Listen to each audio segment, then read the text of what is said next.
मसला क्या है, आखिर इशू क्या है, इतने ज्यादा बिल्स क्यों आ रहे हैं। तो इसका समझने के लिए अपना बिल अगर आप उठाएं तो आप ये जायजा ले सकते हैं कि आपको पता चलेगा कि इस साल आपके बिल्स इतने ज्यादा क्यों आ रहे हैं। ये मेरे हाथ में एक बिल है, इसको ब्रेक डाउन करेंगे, आपको बताएंगे अपनी स्क्रीन पे अगर आप देख सकें कि इसमें असल में मसला क्या है। अगर आप देखें तो जी सबसे पहले ऊपर जो इसकी टोटल अमाउंट लिखी है, ये तो अगस्त 23 का बिल है, पहले आपको ये बता दें। तो जो टोटल अमाउंट इसमें लिखी हुई है वो भी बताएंगे, लेकिन ये यूनिट्स देख लीजिए 839 इस्तेमाल हुए हैं। दो तरह के चार्जेस हैं, एक आइस्को चार्जेस हैं और एक गवर्नमेंट चार्जेस हैं। आइस्को चार्जेस का जरा ब्रेकडाउन देखते हैं। जो ओरिजिनल कॉस्ट ऑफ इलेक्ट्रिसिटी है इस बिल में, पर्टिकुलर बिल में, वो 35,842 है। नीचे आए उसके बाद फ्यूल प्राइस एडजस्टमेंट की मद में हुकूमत आपसे 644 रुपए से ज्यादा लेती है। फिर उसके बाद फाइनेंशियल कॉस्टिंग एक सरचार्ज भी लगा हुआ है यहां पे, ये कोई 2700 के करीब, ये भी आपके खाते से जा रहा है। इसके बाद एक क्यूटीआर टैरिफ है, और क्यूटीआर टैरिफ में जो कैपेसिटी बिल्डिंग वगैरह होती है उसका खर्चा आपसे लिया जाता है। और ये टोटल मिला के जब आइस्को चार्जेस डालने के बाद इसकी कॉस्ट आ जाती है इस बिल की 40,000 से ज्यादा। उसके बाद ये मामला यही खत्म नहीं होता, गवर्नमेंट भी है बीच में जी। गवर्नमेंट जो है वो अपने इलेक्ट्रिसिटी के जो चार्जेस हैं वो क्या ऐड करती है, ये आपको बताते हैं। टेलीविजन की फीस, आप में से पता नहीं हम में से कितने लोग कब पीटीवी देखते हैं, देखते भी हैं या नहीं देखते हैं।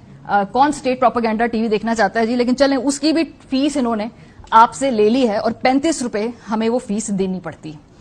जीएसटी, ये 7,000 रुपया एडेड गवर्नमेंट इस पे ले रही है। इनकम टैक्स अलहदा से है 3,505 रुपए, यानी कि ये वो काम है जो एफबीआर के करने के हैं। जो टैक्स जमा करना है दूसरे इदारों ने, वो अपना काम नहीं करते, तो आपके बिजली के बिल में लग के वो टैक्स आते हैं और आप और हम अपने इनकम टैक्स देते हैं, अपनी जो तमाम चीजें खरीदते हैं उसके ऊपर टैक्स देते हैं। उसके बाद बिजली के बिल के ऊपर भी हम ये टैक्स देते हैं। जो मुतल्लिका इदारे हैं वो अपना काम नहीं करेंगे, लोगों की जेबों से ये टैक्स निकलवाएंगे। उसके बाद हमने देखा जी मामला यहां भी खत्म नहीं हुआ, एक और जीएसटी ऑन एफआर लगा हुआ है, वो 116 रुपए है। टोटल मिल मिला के इस टैक्स की कॉस्ट तकरीबन 10,700 समथिंग है।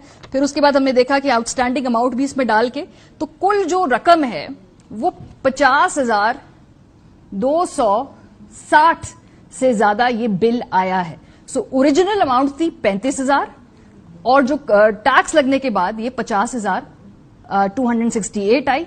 इसके बाद भी बिल एडजस्टमेंट का मजीद एक बिल एक कॉस्ट लग रही है और ये 2,000 समथिंग है। सो जो टोटल अमाउंट है वो 53,241 है। ओरिजिनल जो आपने बिल में, इस बिल में जो एनर्जी कंज्यूम की है वो 35,842 है। सो ये सारी रकम है जो कि गवर्नमेंट आपकी जेब से निकाल रही है। इसमें डॉलर एक्सचेंज रेट को देखें, जब डॉलर की कीमत बढ़ती है वो भी इसमें से निकलता है क्योंकि फ्यूल सरचार्ज वगैरह इसमें से जाता है। जो इन्फ्लेशन बढ़ती है उसका खर्चा भी इससे निकलता है। जो काइबोर और इंटरेस्ट रेट है जब वो भी उसमें डाला जाए तो वो सारा आपके बिजली के बिल से निकलता है। तो जाहिर सी बात है फिर इतनी ज्यादा चीखें लोगों की निकलनी ही है जब इतना ज्यादा बिल आएगा।